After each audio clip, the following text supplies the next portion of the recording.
And of course, President George Weah's re-election campaign was marred by violence on Sunday, with scuffles between his supporters and members of the opposition breaking out during a parade in the capital, Monrovia.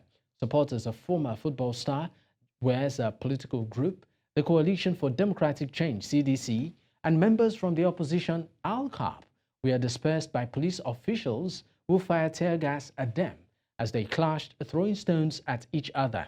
Now, the main political parties had pledged peaceful conduct of the polls, but last month's murder of 3 people in clashes between rival political camps have fueled fears of electoral violence in the country, which suffered back-to-back civil wars between 1989 and 2003 that left some more than 250,000 people dead.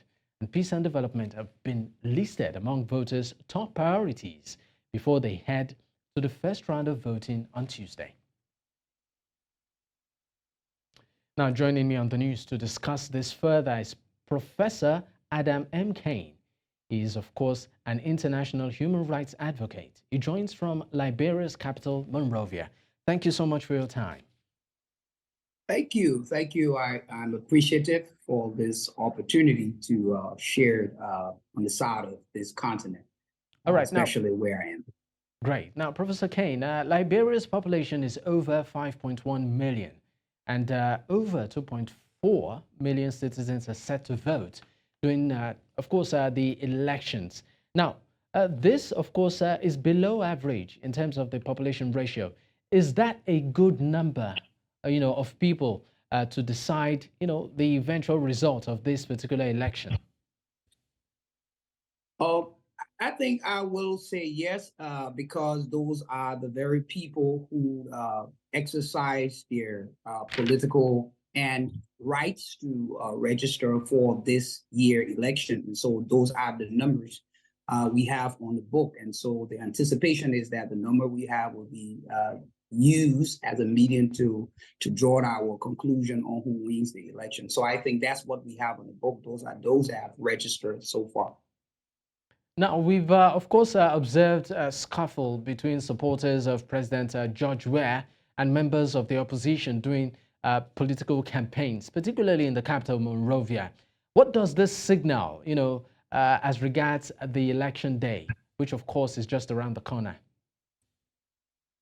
Well, I think what it has done is that it has created an electoral anxiety where everyone is more meticulous about what is going to happen, given that just the political campaign has been categorized by some form of violence. And we are praying. I think one of the things we are doing as advocates is praying extensively so that there will not be any form of violence after the election. Because if we are seeing what's going on prior to the election, of course, electoral anxiety or election anxiety, then there will always also be post electoral trauma, of course. So we are trying to make sure that this does not happen. So I think what it sends out is the message that people are afraid to know they're not sure what's really going to happen. And so we are speaking to the political leaders to make sure that peace is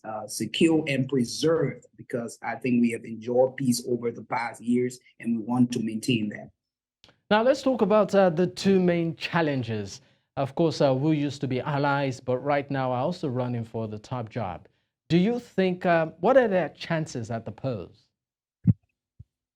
Well, I've had the privilege of inventing or re-coining that word that we say we outside. The word outside has been a word that has been triggered as a result of the lockdown of the coronavirus. But now that word has evolved over the time in Liberia, especially when it comes to the political campaign. So that word, we outside, has been a critical word in Liberia for the past 2 days.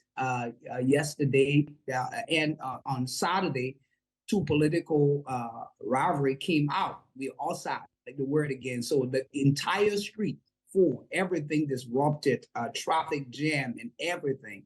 So there is a critical contention at the moment with that. We cannot predict at the moment who's going to win. And as an advocate, The only thing I can say to the Liberian people is that we should all go out and vote, and knowing after even our vote that Liberia is the only country we have and we are all Liberian, and different political, different or ideology does not mean different.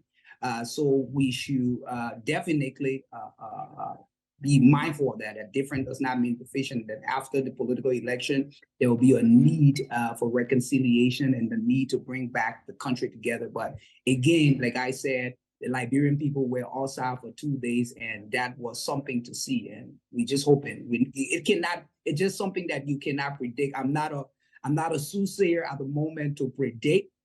And I don't have a prophetic revelation to reveal who's going to win, but however, from what we see, we know that these are the two parties that are at the verge of either winning the election, one of them.